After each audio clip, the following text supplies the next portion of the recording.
All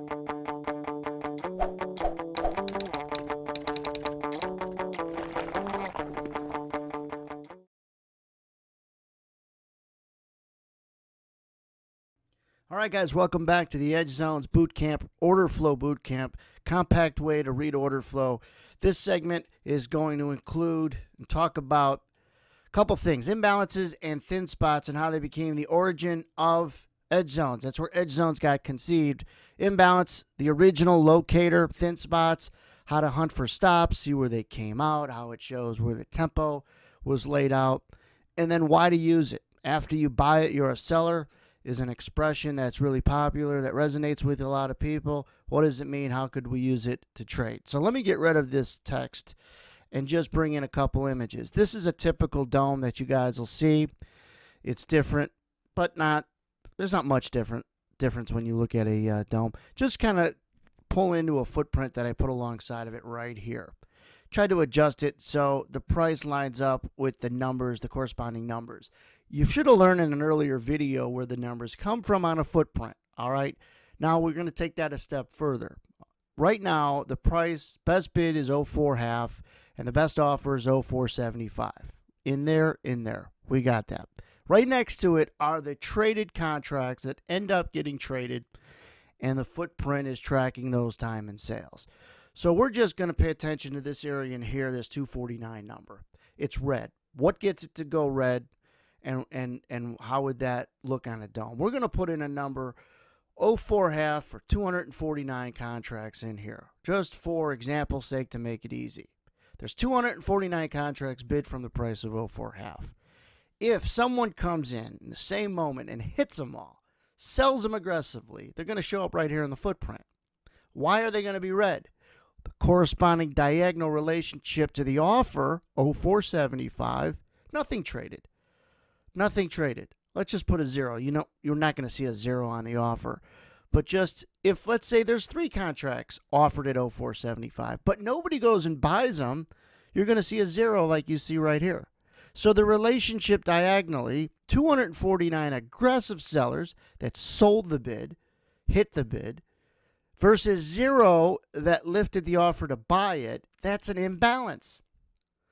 And it's red because it's an imbalance that is beyond the criteria of what we have it set for, the filter of, 2 to 1, 10 to 1. You could adjust that. So obviously 249 to 0 is going to show an imbalance, and it's red because it was aggressively sold. Make sense so far? Now let's take 04 half and show the market going down. 04 half bid now turns to 04 half offer. It shows now size on the 04 half offer. And let's say there's 26 on the offer, just because right here, there's 26 that get bought. Someone comes in and buys 26. So that 26, for all intents and purposes, gets cleaned out, and it's printed on this side. However, the new bid, 04 quarter, gets sold 190 times. Now, there isn't necessarily 190 bid for. I'm just using that to make it simple. They sell all of them, and they sell it fast, and the 190 gets printed right here next to it on the footprint. The relationship between the best bid, 4 quarter, and the best offer, 4 half, sold 190 times on the 4 quarters, only bought 26 times on the 4 halves. That's another imbalance, going to be red again. Remember, this footprint column from a previous video about rotations, this is a down bar. And guess what? It's starting to fill out to the downside even more. I'm going to show on a replay version in Sierra charts this bar actually forming and going down. But just to understand, that's what creates a red imbalance. Much more aggressive selling versus aggressive buying. That's what it would look like on a dome. That's what it looks like in a corresponding footprint. It would go green if you just spin things around. Aggressive buyers are buying the offer and not hitting the bid. It would be a green number. Once you understand the red numbers, you got to understand where the green numbers come from. So I think this is a pretty good video and explanation of it. As you go down this footprint, you could see the red stack, which means all these bids in here, when they were bid, got hit much more rapidly than the prices that were offered when that relationship existed. best bid versus best offer.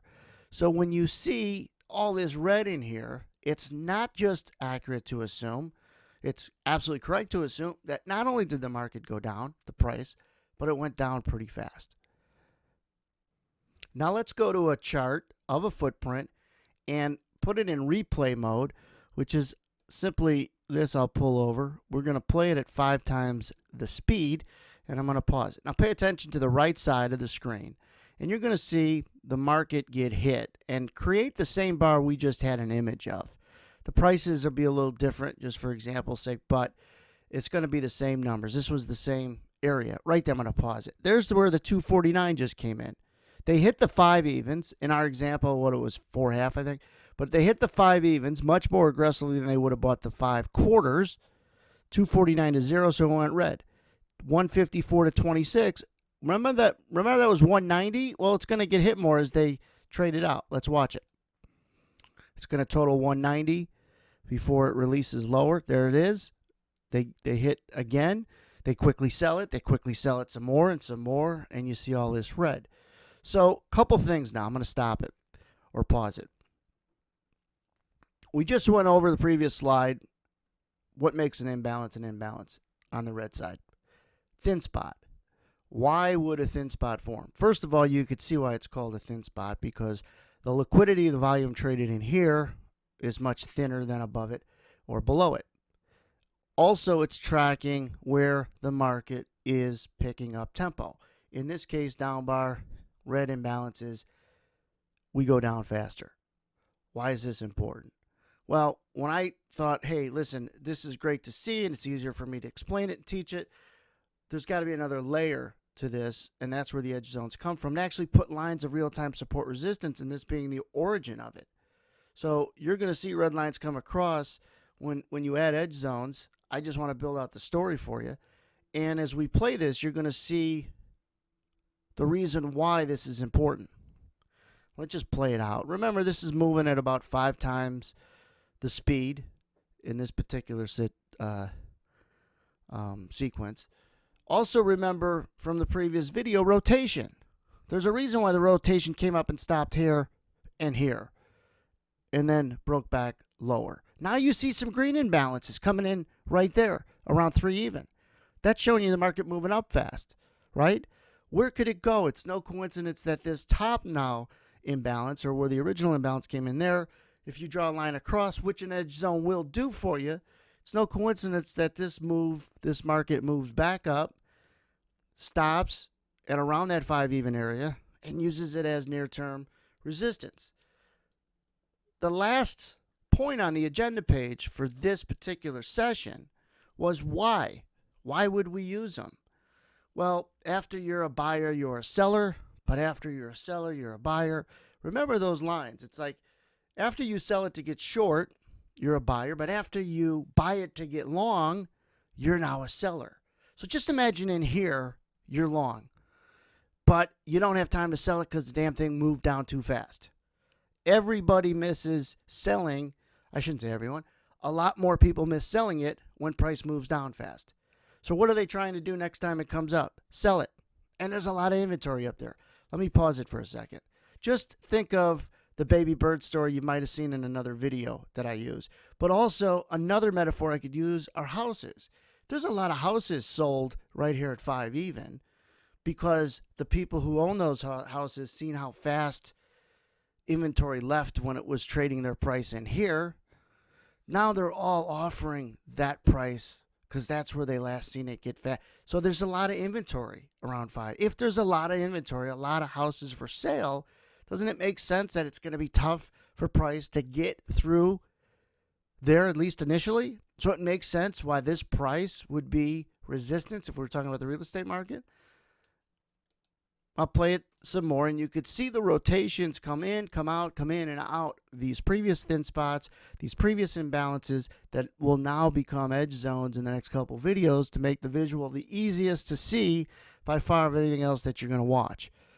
But rotation's important. That's why it was a part of this boot camp. Listen, the boot camp series is not super long videos. Could you pull out and piecemeal these videos of mine on YouTube here and there? Probably, but to make it compact and organized is the value. To have it right in front of you and say, here's 4 or 5, 6 short 10, 20-minute videos tops that are in a particular order will help make sense. You could see why this is some resistance at 05, why it was some resistance temporarily down here at 0350, and so on. You continue to see the market rotate and trade just like price is supposed to move. Sometimes choppy, sometimes picks up tempo, and you want to be able to track that. And oftentimes, people lose sight of where it got fast and where the stops came out.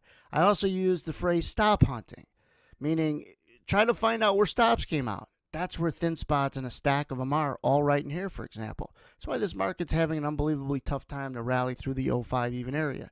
There's no coincidence that all in here became the top of this range. It's because the speed came in back over here. Come to the trading room and see this in real time. This isn't just a cherry, picking a cherry of, one of the instances that work great. You'll see it work time and time again, because when you get people to get stuck, it's an edge that you want to have. It's an advantage that you want to create, because it'll always be there. People are always getting trapped in the market. You want to be the prey a lot less, be able to watch the prey get trapped, because it's always going to happen. So this edge and this sequence will always work. It's not like, well, everybody finds out about it, it won't work.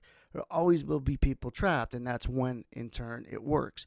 But come, like I said, to understand the real time, it's many people's pain point to read the real time. If I'm trading poorly, it's because I'm reading the real time in that particular moment, that day, or that week poorly. It's one thing we're always working on. Hope you enjoyed the video. Come to the trading room and take a trial, take a 7-day money-back guarantee. But keep watching these videos nonetheless. Thanks, guys.